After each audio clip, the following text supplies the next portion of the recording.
What's up? Happy Veterans Day to all the veterans. Happy Veterans Day to my bestie Kim and everyone who served our beautiful, amazing country and made it the place that it is today. So we're gonna get into this is the George Mossey show. We're gonna get into the finale. What's up, Lauren? We're gonna get into the finale of The Other Way. Lauren, we missed you on the show yesterday. I'm just gonna say there was no Lauren scenes. Let me get Cara.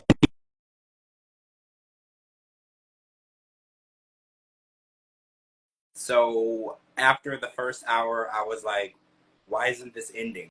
So we got an engagement party and a wedding on this episode. So we're gonna dissect this episode because next week we have the tell all. It's the couples tell all. It's not the couples tell all no limits. So I'm assuming that there's limits this time. Unfortunately, I don't know why. So I don't know if this is gonna be a tell all worth talking about, but it's only a two-parter. So hey, where'd Cara go? Cara was just here. Now I don't see her. But yeah, we're gonna get into that. Hey Gina, hey Pineapple, Cara, where did you go? Let me see. There she is. It says she's here. I just don't see her joining. It says she's here. I added her. I invited. Oh wait, she just requested, and I accepted. Okay, we're gonna get Cara in here so we can get started. I hope everybody had a good holiday. There you are. I got in and I fell out. Instagram has been our worst enemy lately. You notice that? It's been like literally our worst enemy. I don't know why it hates us, but it's literally been our worst enemy. Wait, where'd everybody go? All the numbers went down too. So hopefully there's no issue because you know a bunch of people were here, now they're not. So, weird. Gina, tell me what's going on. Are we frozen or anything? Oh no, there they are. Everyone's coming back. All right, so episode 20, The Other Way. I don't really know where to start. Okay, so Sarper and Shekinah, they did their engagement.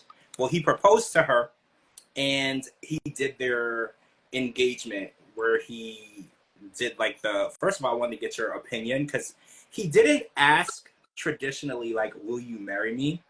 He said like, "You will marry me," which I thought was really outrageous, right? Because that's kind of a demand, right? I don't know. I feel like that's the Sarper way. His well, way. I don't know. I feel like when you're demanding someone to do it, it's less romantic. It's less sweet. It's more like, and then afterward, he was like, "You are so lucky." Yeah. Did you catch that? Yeah. I was like, "Sir, who raised you this way? Like, stop." He's a prize to somebody, obviously, because Shekinah married him, but he's not a prize to us. Prize. He's the booby prize. Well, he's a prize. Like he might be the consolation prize or the dead last prize. He's a participation trophy, at least. But the fact that he was just like, "Oh, you are so lucky," and to be with me, and it really turned me off, right? Like I like when I see couples and they really appreciate each other, and I'm still to the point where I don't know if Sarper and Shekinah are capable of loving someone outside of themselves. But they are the perfect couple because they love each other so much, they don't even notice each other. So they are the perfect couple because if you want someone shallow and self-centered, you can't go any more shallow and self-centered than Sarper and Shekinah. Like they wrote the book on it. So will their marriage work? I don't know. So they gave away on the preview for the tell-all that Sarper was here because you know we already knew. Yeah. But I guess what was interesting to me for the tell-all preview, Sean was there, and there was so many people there that I didn't think were going to be there. Well, you know, earlier in the season, we learned about Sean's issues with overstaying his visa, and there was like a 5-year ban, right? Yeah.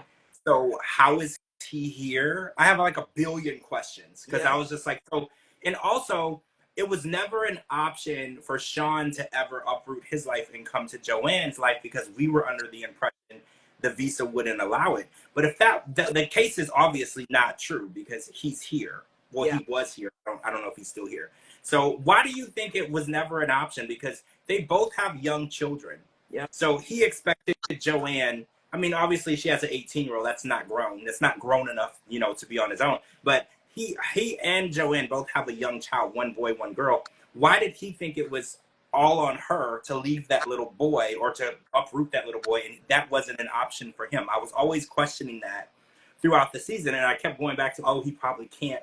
He's not allowed to travel. But I don't think that's the case because he's here. Because, in the case of John and Rachel Waters, if John could have gotten over here, there would have been nothing that stopped those two people from being together. Nothing. So the fact that he was not able to travel and move to her to be with her, but he was able to travel to get an appearance fee to be on the tell-all, it makes me question the relationship a lot, right?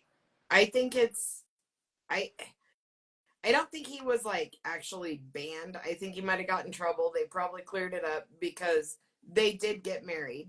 So they probably cleared it up, and he's probably here like on a visitor's visa. I can't see that he's here on like a spousal, but I bet he's here on a visitor's visa just for the tell-all. But do you think that now that they know that she's not going to go to him, he would consider moving here to be with her? Or do you think it was never that type of party? Do you think that he always wanted a woman that was going to be at a distance, that would send money and take care of him and his daughter? Because that was the vibe I got from him. Because do you remember when they were in the bar today and they were discussing and she's like, it's a no. Yeah. My kids, they didn't. And he didn't seem disappointed. No. How when you're telling somebody some information that makes you distraught and you can see their face, how distraught that they are, he didn't really react in a negative way.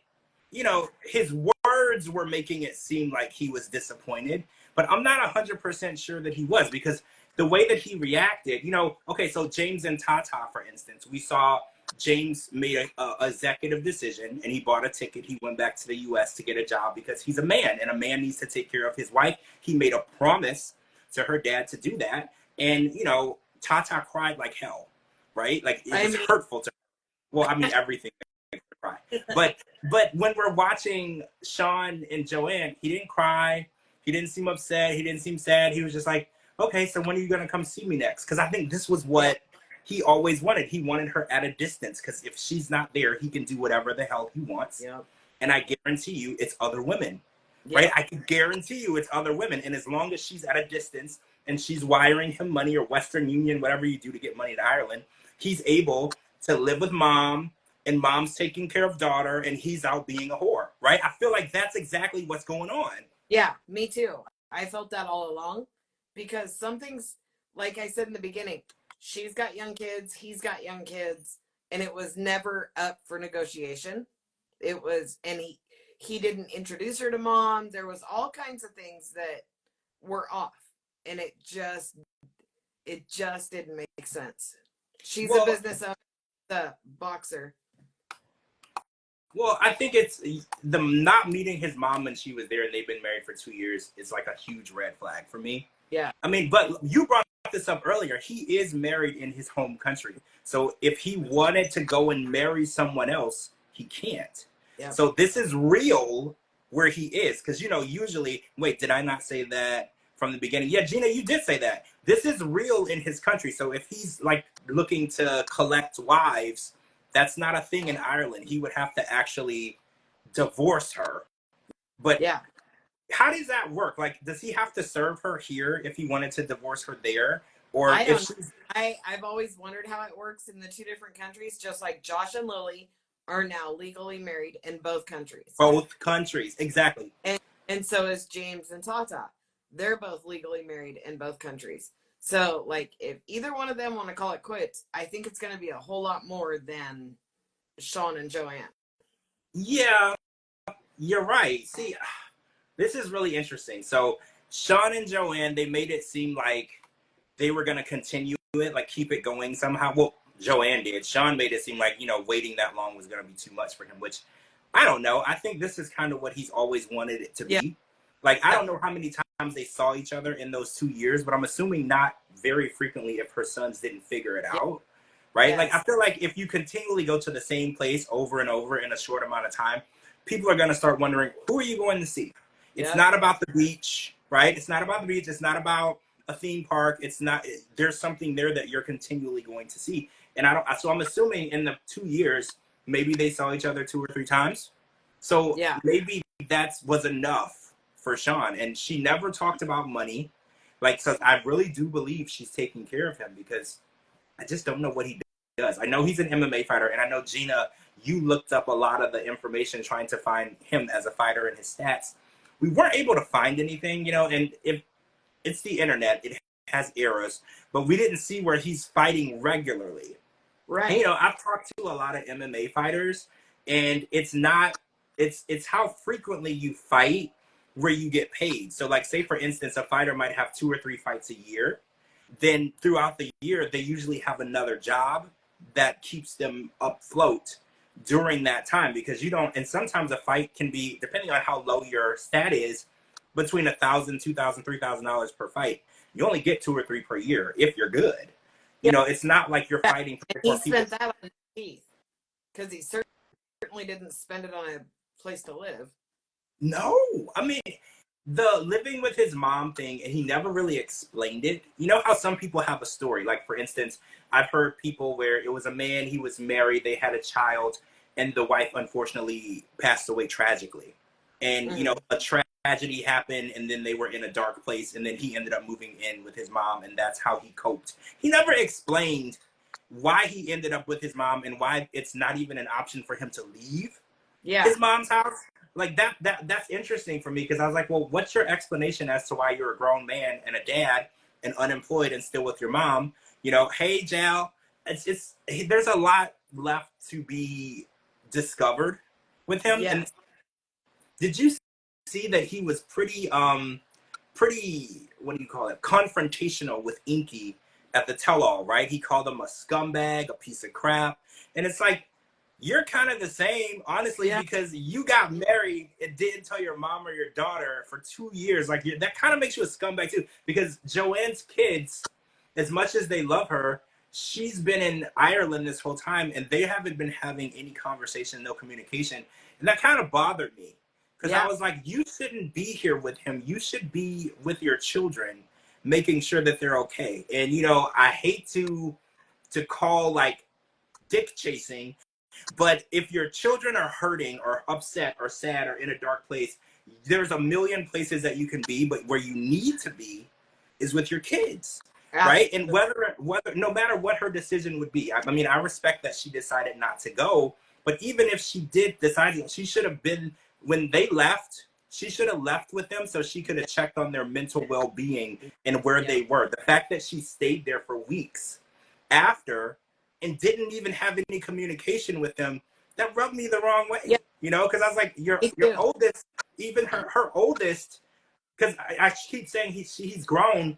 The way that he was acting on that FaceTime call, it was a very emotional call. He was very hurt, disappointed, and torn. And no one should have to choose between your mother being happy and doing the things that she wants to do, and then you never seeing your mother.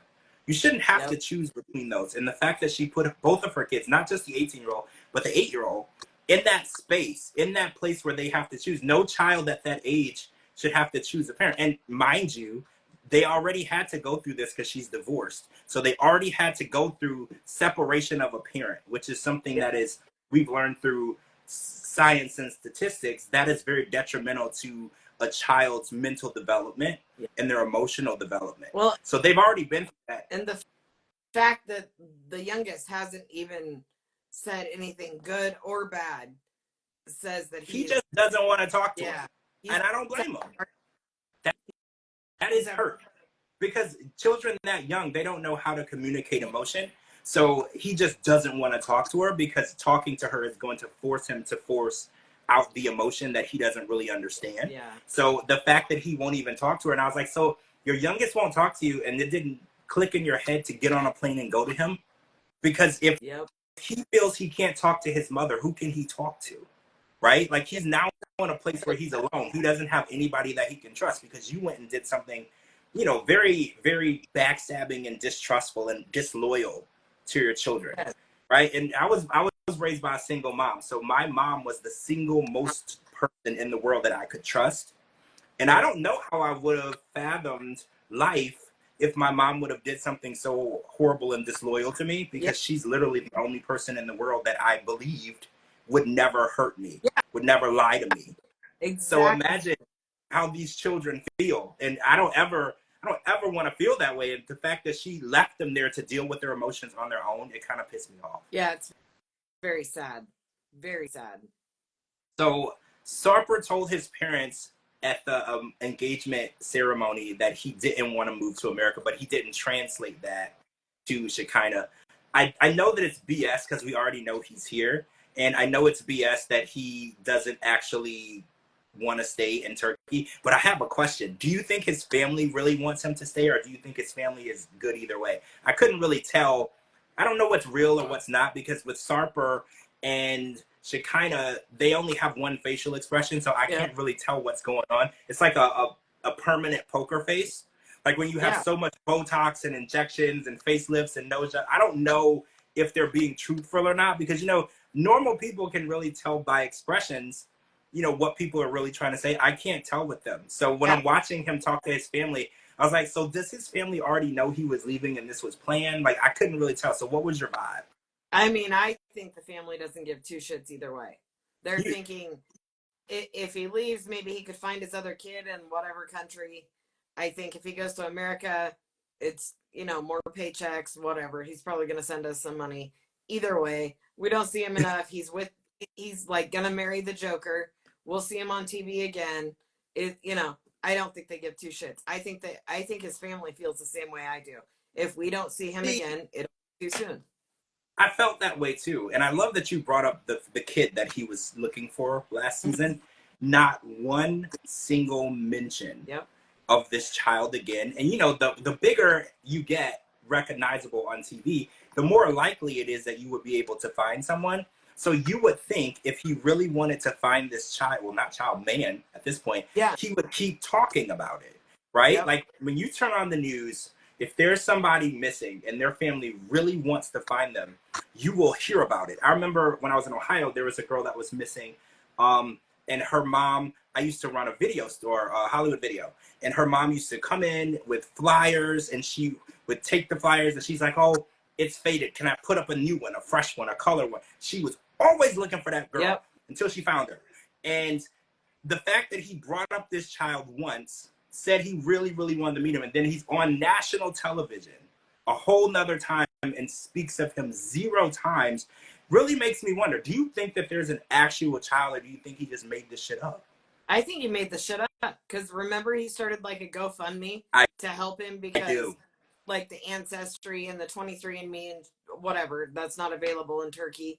Well, okay, you're in America now, so start posting that shit everywhere. Who gives a shit if you break your NDA?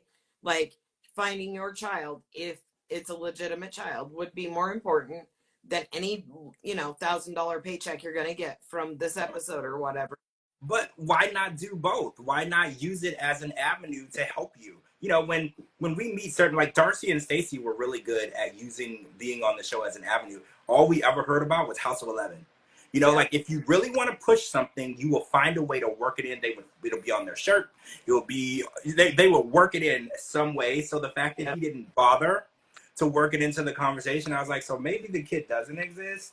Or if it does exist, he didn't actually want to find it. He wanted bullshit from the get-go. But the only other option that I see is maybe the kid saw it, contacted him and said, you haven't been around all this time. I don't want nothing to do with you. Keep my name out of your damn mouth.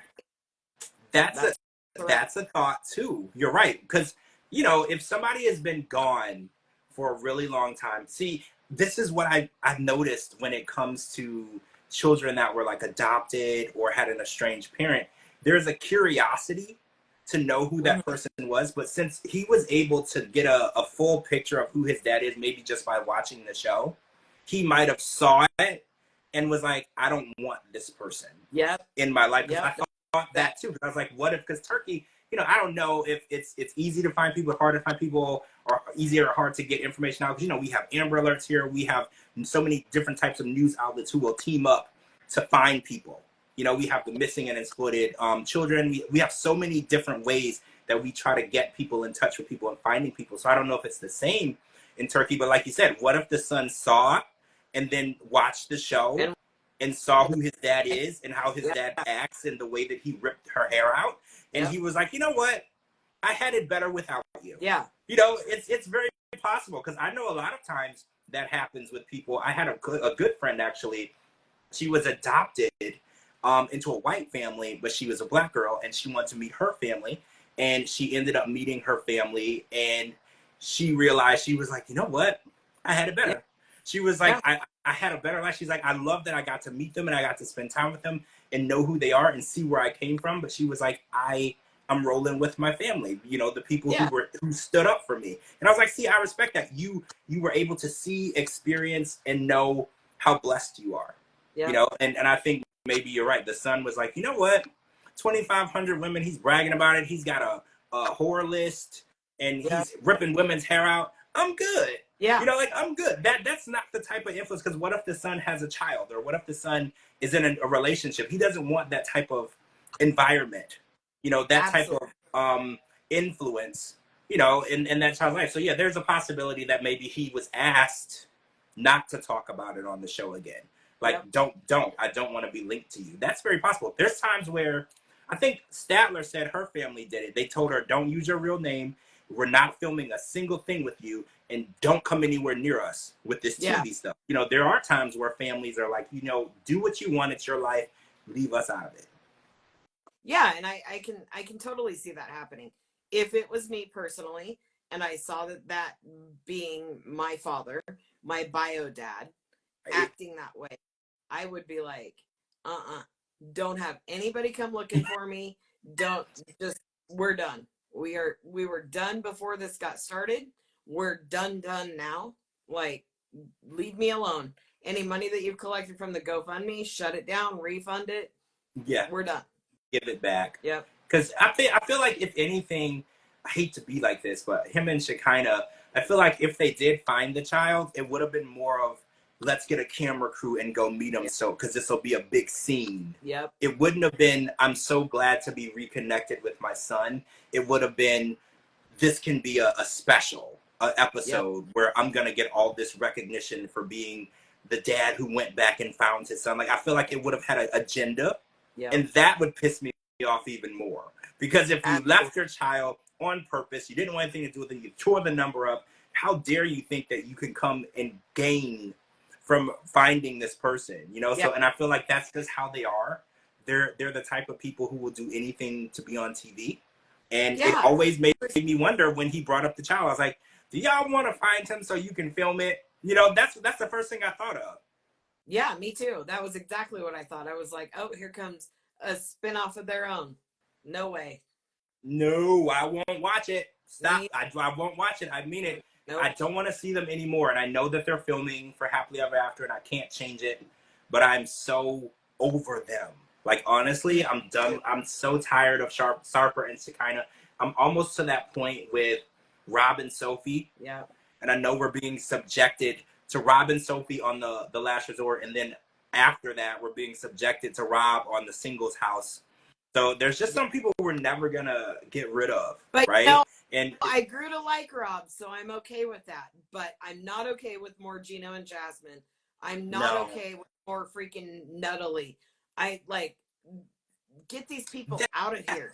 That's a whole nother conversation, because we know for a fact Josh and Natalie haven't been together for a really long time. So pretending that, because on the preview they're like, oh, our relationship status is complicated. I was like, no, your relationship status is broken up.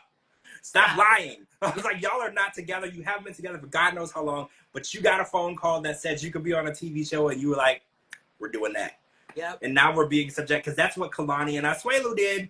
They were not together, but they got a phone call. It was an excellent opportunity. It was a bunch of money.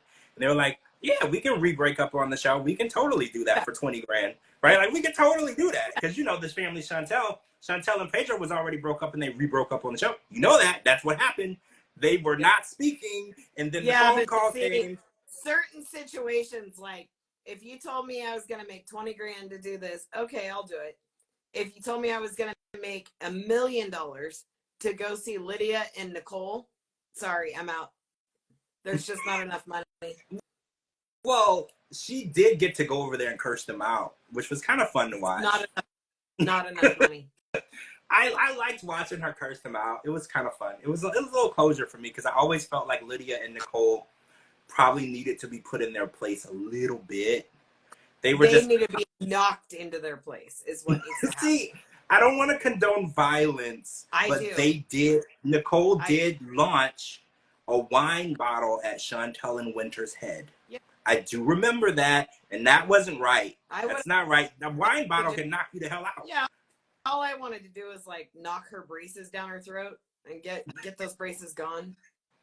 48 years later, she still got braces.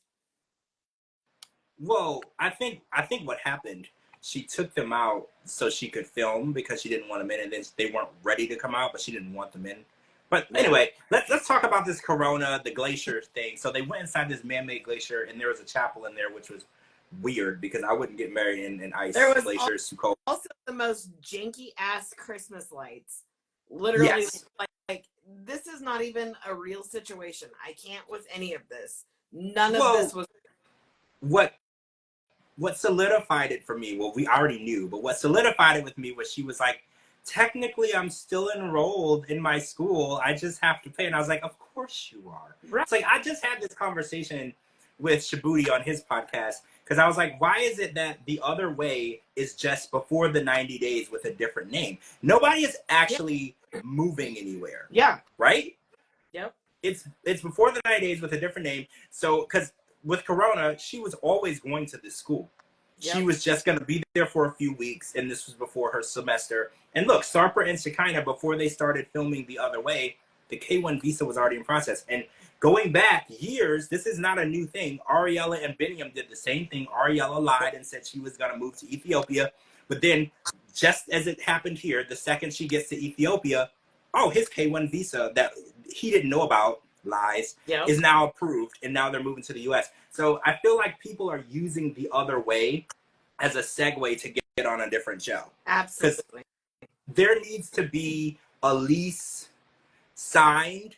Like, there needs to be more proof that you're actually moving to another country, because now I feel like people are just making a 2 or 3 week trip to wherever the person is while they're waiting on the visa, and they're calling it The Other Way. Yeah, and it pisses me off. This is ridiculous, This is The Other Way, which means you go there, you propose, you come back. We've had so many people already married. Like, none of this makes any sense. So, yeah, we see them get married in their country, but it's not that exciting because they're already married. So. Well, so James and Tata, James moved back to the U.S., and he kind of went behind Tata's back because he bought the ticket and then told her, I'm going back, you can come with me. So I wanted to get your thoughts on that, because I feel like when you're married, you should be unified. So when you make decisions, you shouldn't do things behind people's back. But James and Tata do things behind people's back, because when they moved to Indonesia, they didn't tell anybody that they were trying to stay. They literally, and then when he was leaving, they were taking him to the train to the airport. They didn't even tell the parents where they were going until the last minute. So this is an MO for them. They're not honest, and they're not unified. And I think that's the biggest issue with their relationship, is they're two separate people who want separate things, but they think that they're a marriage. They've done this with everything. They haven't been forthcoming with everything. Just like having to leave the dog behind. Didn't find out that it needed a rabies shot till the last minute. Didn't tell the parents they're staying. Didn't tell the parents they're leaving. Didn't tell the parents they quit their job. Didn't tell his parents that he's leaving for Indonesia and he's got to quit. They don't tell each other shit. They don't tell the family shit till the last minute. But do you think it's because they're immature? Because it's their fear of confrontation? Or do you think that they're just schemers? Because I was like, I feel like they're just... They've been married for 5 years. Come on. Yeah. Like, 5 freaking years. I feel like being honest and wearing big boy and big girl pants is a maturity standpoint. And I think between the two of them, the level of maturity, obviously between James and Tata, James is the more mature one, but I do think he does immature stuff too. Oh. He's not honest. He's not honest with his wife. He's not honest with his family. He's not, because he said something tonight that really resonated with me. He was like, I've hurt every single person that I love. And I was like, but this is because you aren't honest with people. Yeah. You don't tell them what you're doing. You wait until the last minute. That's how you hurt people. Making people a part of your decisions is a little better than springing a decision on someone. But at the same time, she kind of did the same thing. Like, he knows that he needs to come back to the US to make money. He knows that. Mm-hmm. That's the adult thing to do. He's got to go kiss his family's ass to try to get back in with the company, get his job back, hopefully get his house back. But she gives an ultimatum. She says, I can't live without you, but I'm only going with you if you sign up for the visa for my sister, who absolutely hates you, makes up lies about you, starts all this drama and this bullshit. So if you'll just co-sign a visa for her, yeah, I'll go. Yeah, that struck me as really odd because let's not forget all of 3 weeks ago, both of them hated her. She was blocked. Yeah. They wanted nothing to do with her, and now she's a condition of being with her husband. That's a red flag for me. You know, like he already got you a visa and brought you over. You didn't want to go, and now you want him to get somebody else a visa to bring someone else over. That's a red flag for me. It's like, so is it his responsibility to bring over your whole family so you'll be happy? Because that's also crazy. Her brother told him not to trust Angel. That's coming from her brother. So speaks volumes. Yep. And Angel sat there at the tell-all on the screen, and Sean was like, well, what do you want to, because she's like, I don't know anything about him, that's why I don't like him. And Sean was like, what would you like to know about him? And she was like, nothing. Yep. This is the type of person that she wants to be living in her home with them. A person who wants the demise of your relationship. Remember, we've had this conversation, me, you, and Dee Dee, because I was like, if I was getting married and I know somebody doesn't like our relationship, I wouldn't even invite them. She wants to invite the person to live in their home. And she doesn't even want them to be together. Can you imagine how much responsible for her? Like, he's gonna be responsible. If she's here, he is responsible for her. That's ridiculous. 100%. That's a horrible thing to put on. And we know Tata doesn't like to work. So I'm assuming Angel doesn't like to work either, right? Because Tata was like, oh, well, I would apply for a job, but they're too far away. Or I don't like that job. Like, when it comes to being mature, her maturity level is really, really low. It's always somebody else's responsibility to take care of her. So I'm assuming her sister is going to come there with the same attitude. Yep. She's going to be like, well, I don't want to do that. And if Angel or if Tata doesn't do it, I don't want to do it. James will have to pay for everything. And then he's going to be stuck with two whiny girls bitching at him all day. Imagine, and not even like because he has sister wives, it's just one sister who wants to make his life a living hell. Her literal goal is to make his life a living hell. And then his wife is like, well, you need to bring her with us so she can make your life a living hell over there. It's crazy. Also, her concern about him coming to the U.S. and cheating on her, he doesn't strike me as the cheating type. But also, he doesn't strike me as someone that women are dropping at his feet either. Well, we used to say, oh, who's the cheating type and who's not. And remember, Jasmine kept trying to convince us that Gino is a cheater. So I'm beginning to wonder, cheating people are no longer, like, you can't look at people and know if they're cheaters anymore. So, but as Dee Dee says, the guilty dog always barks first. That's true. That's true. And maybe her thing is she doesn't want to come to America so she doesn't feel really lonely. Maybe she was the one, she was so lonely, she was sleeping with other guys because she was so lonely. And maybe her fear, and she feels guilty about it because she didn't actually want to cheat on him, but he was gone all the time. And maybe she did it, and now she's like, well, if I go back there and he's gone all the time, what if I do it again? Right? Because not everybody that cheats wants to cheat. Sometimes they get into a... She thinks that now that he's in Indonesia, he'll never find out. But now that he's going back to the U.S., he might find out. Yeah. I mean, I think that they've been married for 5 years. Oh, I wanted to bring this up because this was a topic on X earlier. Everyone said that she gave 5 years to the U.S. To try to make it work, and he gave 3 weeks to Indonesia. And they were like, he didn't put in the same effort. Do you feel like he should have at least given it 6 months, or do you feel like when he realized he couldn't get it? They went with no freaking money. The parents said, here's how you make banana chips. He made banana chips, decided that wasn't a living. The parents forced him to get married, spend all the money that they have on a wedding when they're already married. That should have been the least of their freaking concerns. Like, no, I completely disagree. So you think that he was smart to leave when he saw that there was no future and Yes. no financial future. I don't want to say no future. That's not fair. No financial future. Because yeah, they made the banana chips. It took almost an hour Yep. to make 3 or 4 chips. And then the dad was like, oh, these are $1. Yep. And when he realized, he's like, there's no future in this. He was like, we would have to work 13, 14, 15 hours a day and then travel 13, 14, 15 hours a day because apparently they can't sell the chips locally because that's the dad's territory. Yep. They would have to go somewhere else to sell it because then they would be cutting into the dad's sales. Yep. So it wasn't really an option for them. But again, they packed their shit and they went all the way to Indonesia with no plan, no money. They owed $15,000 on a car that didn't work.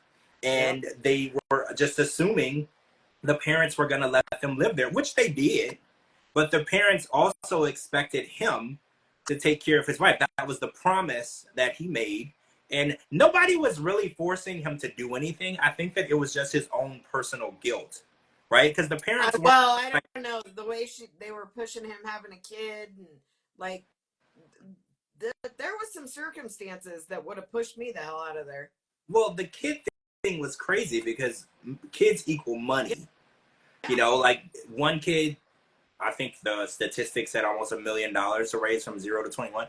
So why would you push a child? And I get in other countries it's cheaper, so that number is a lot lower. But nothing equals nothing. Exactly. Right? So if you have no money, how low it is when you don't right. have anything to.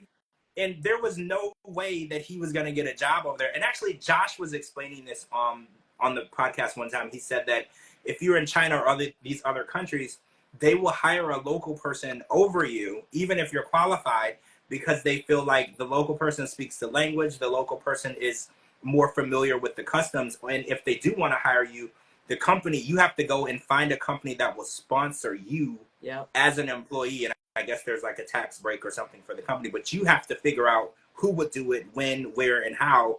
And then, so it's not like here where you just go fill out a bunch of applications and somebody calls you back. It's not the same thing. So there's no way that not speaking a lick of their language, James was ever going to be able to make a living over there. Absolutely. And don't get me wrong, a lot of them speak English, but they didn't live in a part of the country where people were traveling for vacations. Because I was like, he could get a job at a hotel where they speak English, but I was like, it didn't look like they were in that part of the town, in part of the country. He would have to leave, and then he would be gone anyway. So if you're going to leave anyway, go to America and make a living wage. Yep. But in America, if you're bilingual, your qualifications are already higher on your application. Oh. And, somebody's probably going to pick that over picking someone that's not bilingual. Well, that's the thing, because Tata's bilingual. So she should have been able to get a job over here, no problem. But I don't think that was part of the deal. I don't think that's her goal. Yeah. She always is talking about, well, I just want to be happy. And I was like, well, in my world, being happy means having money. And I know it's not the most important thing in the world, but it makes a big damn difference, right? Like if you have $0 or $20,000, your life is greatly different from where can you go, where can you live, what can you eat, where can you drive. All of it changes. And I think that her being immature and young financially, because I said this earlier on X, I was like, she's never going to be a financial contributor in this marriage because it's just not important to her, and she doesn't see how important money is because it's never been a part of her life. She went straight from her parents to him, to James, and James he had a good job. He's making good money, so money was never an issue. So, and I think the best way to describe it is people who don't know struggle don't understand struggle, so she'll never understand it because she doesn't know it. I agree completely. She's always had someone to take care of her. Yeah. And I think at some point, James is going to get tired of having to be her savior. Yeah. Because sometimes when you're in a relationship and you're always saving someone, you're always bailing that person out of their bad decision, you're always fixing what they screwed up, and eventually you get tired of it because it's like, you're their savior. Who's supposed to save you? What if something happens to you? Who's going to save you? And I think he's going to realize he can't always be the one bailing her out of whatever she decides. One day she wakes up, she's like, oh, America sucks because they don't have good doctors. So let's move to Indonesia. What? Like, what is To what is the diagnose hyperthyroidism. right? So And then that was one of her I reasons why she wouldn't. diagnosed it. I'm not a doctor. I You diagnosed it on the first did. episode. You did. You actually said that it was a thyroid issue way Yep. before we knew why. And the funny part is, she was like, "Well, I'm scared to go back with him because I might get sick again, and they don't have good doctors." She keeps saying that, and I was Yeah. like, first of all, I used to live in Cleveland, and I remember we had the Cleveland Clinic, and I remember there were people who would travel from all over the world. Yeah. Like, especially if they had cancer and they needed certain type of surgeries and transplants, they would come from all over the world to go to this clinic. And I was like, how weird. Cleveland is such a weird place to have one of the world's best hospitals and doctors. Yep. But you would be surprised, if you travel around the world, there's lots of different well-known hospitals and doctors that people, oh, my doctor now Zarden, he is so good. He makes people that want his care fly to him, drive to him, take a bus, take a train. He's so good. He won't get on an airplane. You got to come to him. Yep. So I don't want to hear the fact that, oh, there's no good doctors in the whole country. Even when they're bedridden and can't move, you need to figure out how to get to me. Also, you need to move closer to me because you got follow-up appointments. And he's so good, they do it. Yep. He's so good, they would have never left the bed for over a year. And him saying that he would even see them, they get out of the bed. Yep. That's how good this doctor is. So when she says that we don't have any good doctors, I kind of am personally attacked and offended, because I was like, I don't know where you were going or what type of insurance you had, but we definitely have some really good doctors. Like, for real. Yeah. I'm not even trying to be biased because we're here. There are really good doctors here. If you look and you travel and you ask around, use Google, there are really good doctors. I know a person personally who flew all the way to Cleveland, go to the Cleveland Clinic because they needed cancer surgery, and they're alive and well and healthy to this day. Yep. Okay, there are good doctors here. Yep. We have some of the best doctors ever. Okay, so did we talk about Corona and Inky? I thought we did, right? Did we talk about that? So yeah, she's gonna be going back to where was she? Texas, right?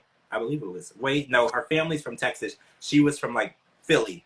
I think she was in Philly. Her family was in Texas. She's gonna be going back to go to her midwifery school, which was her goal all along. Which we know. I don't know what happened at the tell-all where everyone hates Inky now, because he was getting like a lot of crap. So I guess we'll find out next week how she turned this on him, because I don't know how, because I mean, he was pretty honest and open and transparent that he didn't want her, you know. And I don't know. We'll figure out, because only black people do that apparently, or maybe they don't. Only black people don't do that.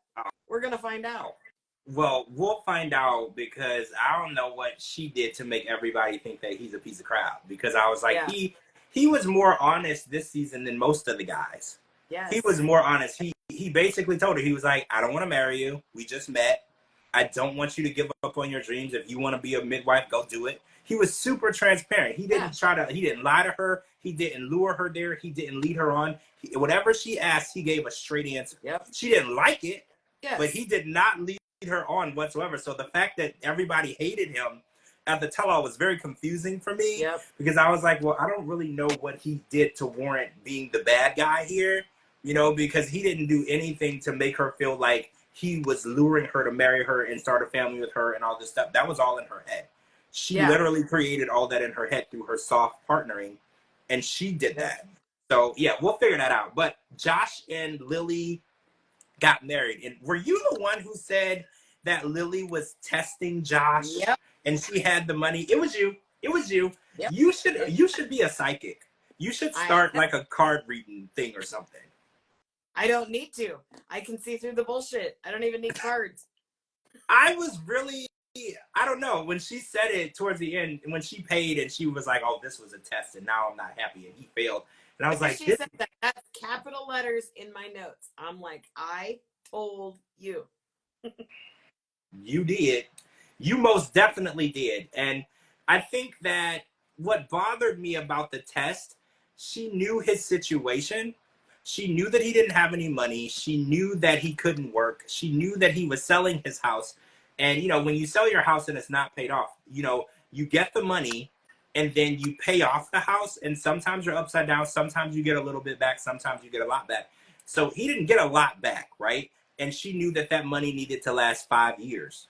Yep. because he can't work for 5 years. So the fact that, because I looked at it and I was like, are you annoyed that he's broke when he was broke and you knew he was broke when y'all met? Like, you Yep. knew the situation. Because I was like, yeah, I get it. You want to test your person. Like, there's this app where I don't remember what it's called now, but it's an app. And if you're in a relationship, okay, say you're in a relationship and you want to know if your husband would cheat on you. So you download this app, you pay $50, and then you tell the app what your husband's type would be, like if he would cheat. And then they would get a girl, like a real girl, that would DM him and try to flirt with him and get him to interact, and then they'll send you the screenshots. So I was like, there's nothing wrong with testing. I think that if you're going to marry someone or if you don't know someone well, you shouldn't put it all your eggs in a basket if you don't know if this person is legit telling the truth. I feel like Sarper would fail that app. I just feel like Miserable. he would, 100%. I think Sarper would definitely take the bait. But Yep. I think that Lily's test was a really, really unfair. And I just felt like you're testing him on something that he can't control or change. That's really, really unfair. And then he was over there with his American cards and his American, because he was like, let's do a bank transfer. And I was like, bro, that takes days. Yep. I mean, overseas it might take weeks. 3 but over to here 5, it takes days. 5 business days. Oh, 3, yeah. So I have Google. They don't. I do. so I just felt like it was really, really distasteful what she did. And also it made her look super broke in front of the venue and everybody. Because I was like, so your test was important enough to make you look like a joke in your own country, in your own town. You have to face these people. You know, like I think Josh is here. I don't think he's there. That's just my guess. Me too. I don't know for sure. I think he's here. I don't think that they're together. Oh, were you surprised that Vivian decided to come to the wedding? Because Vivian made it very... I called that shit too. I told you. Wait, what did you say about Vivian? I said she's pretending like she's not going to come, and she's going to be the first one to show. She was the first one. She was the first one, and she was happy, and she... Josh apologized, and they act like everything was good, which was really confusing because she basically said that he was a piece of crap who wouldn't have sex with her mom, who didn't love her mom, right? I think is what she said. And because I was like, well, it's pretty clear she's not going to be a part of the union. That's the same thing I said. And you were like, no, she's going to be there. Yep. She'll be there. And she was literally there at the wedding, which I thought was ironic because, you know, they did have the money for the wedding. And I think that the fact that she pretended she didn't have any money to test him shows that this isn't going to work out. Because say, for instance, 2 years down the line, she wakes up one day and she's like, I think he has more money than he leads on, even though he can't work. And then she starts testing him. Yep. And she's like, oh, and it's like, you're testing him on something that he's always going to fail at. And it's like, I believe in fair testing. Give a person a shot, right? Like, that's like setting somebody up to fail. Like, if she wanted to see if he would cheat, that's one thing. If she wanted to see if he would interact with someone online behind her back, because, you know, there was the ex that he said was dead. You know, if you have distrust, I do believe that it's fair to test a person. You know, some people will disagree with me. Cheaters will definitely disagree with me. But I think it's fair to know what you're getting into, because marriage, it's not a super expensive to get into, but it can be really, really expensive to get out of. Yeah. So I think that you should do your homework. Absolutely. Wait, Gina says Vivian paid for the wedding. So wait, do you think while they were sitting there and all of the payments were getting declined, do you think that Lily texted Vivian, was like, he failed the test, send me the money? Is that what happened? Because she used her bank account. So Vivian probably transferred the money into her mom's bank account, because they had $1,200 in cash, right? But between Josh and Jared, they had $1,200 in cash, but they needed $4,900. And I think once she realized they were an hour and a half out of the wedding from the time, she realized this broke man is not going to be able to pay. So she texted Vivian and was like, send me the money. He didn't pay. It is what it is. And I think that's what happened. Because let's be real, I think we came to the conclusion that Lily's not rich. Yeah. She's getting all her money from Vivian. Yeah. And Vivian is the decider of who gets what. Yes. I knew that Vivian was going to be the first one to show up. I knew she was going to be the first one to show up because I knew she was going to pay for it. I knew that Lily was testing Josh. This couple is the most predictable couple I have ever seen on the show. Yeah, it's I don't see the staying power in this couple. I think that they're too different. And I know a lot of people will be like, no, money is not that important because there's plenty of people who marry rich and it's never been an issue. Like, there's women who married a rich man and the man has never been upset that the woman can't pay. It does balance, but I don't think that it works in the other direction, if that makes Yeah. sense. Like, I don't think it works both ways. I think it usually only works that way. Like, there wasn't a shortage of women who wanted to stay in the Playboy Mansion with Hef, right? Right. But if Hef was broke and he wanted to go live with a bunch of hot young girls, nobody would have let him in, right? Like, I think it only works one way. And I think Yep. Lily doing this test is proving my point. She's already sick of his shit and they haven't even started, Yep. right? Like, they haven't even started and it's only going to get worse because let's say he came over with 10 grand. In a year, he'll have nothing. So Yes. it's going to get worse because he did buy the clothes for the wedding. He did buy that. That should have been the proof that he was in it. And as soon as the brother leaves, they have no mediator. So there's not going to be all they anyone... have is Vivian, and we know whose side Vivian is on, Yeah. right? He's basically on his own. Yeah, absolutely. It's sad, but I don't think they're going to work. I was rooting for them in the beginning. I was rooting for them up until last week. But when I saw all the bullshit come out today, I was just like, man, Josh needs a run. Yeah. I mean, I'm going to find out. He was DMing me a few minutes ago, so I got to see what he had to say because he said something like, now that it's over.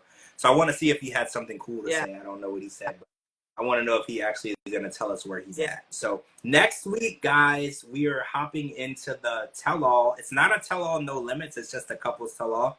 So there's limits, I guess. So there's not going to be like Angela tossing pool table items at anyone. There's limits. Yeah. And we won't be getting Statler, right? Statler's the only one we're not getting, right? Everybody else is there, right? Yeah, I think so. So we'll be good. And it's 2 parts. We're good. Yeah, Gina, I'll spill the tea. We could do an emergency live. I don't know. But next week we're going to get into that. We're going to come back tomorrow. So tonight was a 2-hour show. So we're going to watch 1,000 Pound Best Friends tomorrow. And then we're going to watch I Love Him, Miles Away tonight. And then we're going to come back and talk about that tomorrow on Tuesday. And yeah. And after the tell-all, couples tell-all, the other way, we're going to get into the last resort. And I heard through the grapevine that after the last resort, they're changing it up. It won't be the single life. After the last resort, we're going straight into the resort house for the singles. Yes. So we're going to stay on the resort kick. So I know previously we thought the resort single house would be this summer, but they actually changed the lineup because they want to do resort show. So then we'll get single life this summer. So we'll be waiting longer for the single life, but we'll be getting it. And I think it's smart because a lot of stuff from the Mexico house has already been leaked, so they need to get it on TV while it's hot, right? Yeah. They need to fresh it up because if we know everything that happened, there's no point.